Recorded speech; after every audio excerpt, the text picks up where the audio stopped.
Get ready.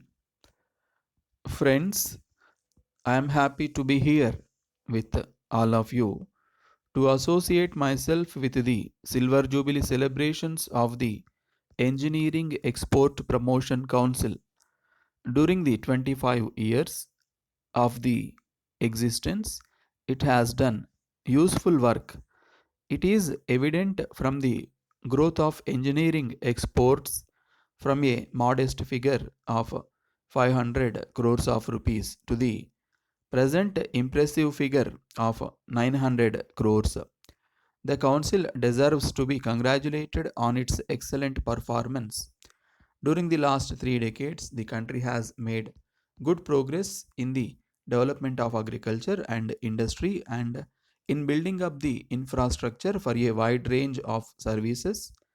We are now manufacturing a variety of capital and consumer goods. The export base of the country has been expanded and strengthened.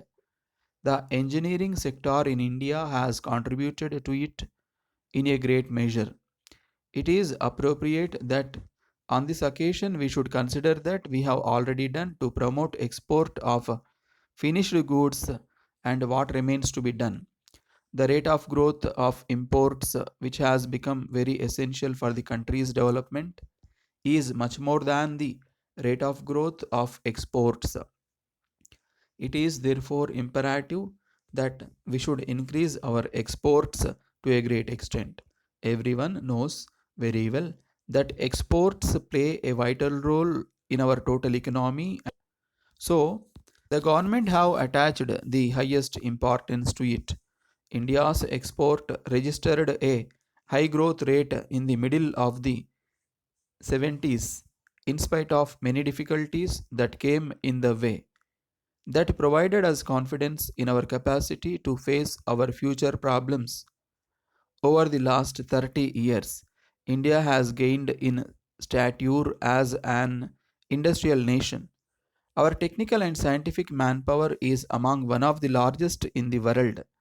We now have the manufacturing capacity in a wide range of heavy, medium, and light industries. There has also been a substantial increase in the export of manufactured goods. Still, our share of the total world trade in this item is negligible. Our aim should be to secure a much higher share of the world market and also to change the composition of our exports. The objectives which the Council has set before itself are really laudable. These goals can be reached only if every member of the Council identifies himself with them and makes his own contribution. While it may be necessary to improve higher technology for some time, we must continue our efforts to research and development to improve our own technology. Each manufacturing unit must lay stress on the quality of products so that they may find a ready acceptance all over the globe. The success of any effort for sustained export drive depends on our exporters' actual performance of contracts which they have been able to secure. Quality consciousness has to be a part of the culture with our producers and exporters. It may not be difficult to find excuses for inferior quality goods, but the buyer is not interested in knowing why he has received the inferior quality goods. He is only interested in getting the goods of the highest quality. So, I would urge upon you to maintain the quality of your goods at all costs.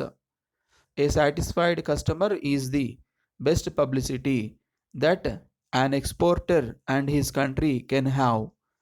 I am grateful to the Minister for Communications and your council for inviting me to this function today.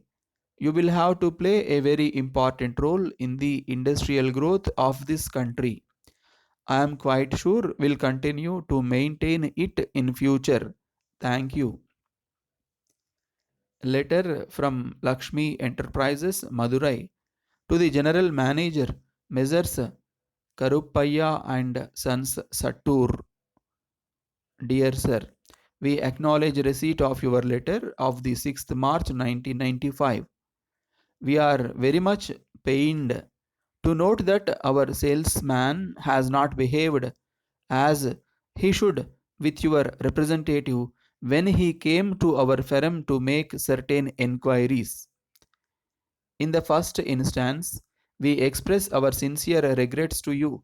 We have made a preliminary inquiry into the matter and find that there is some justification for your complaint.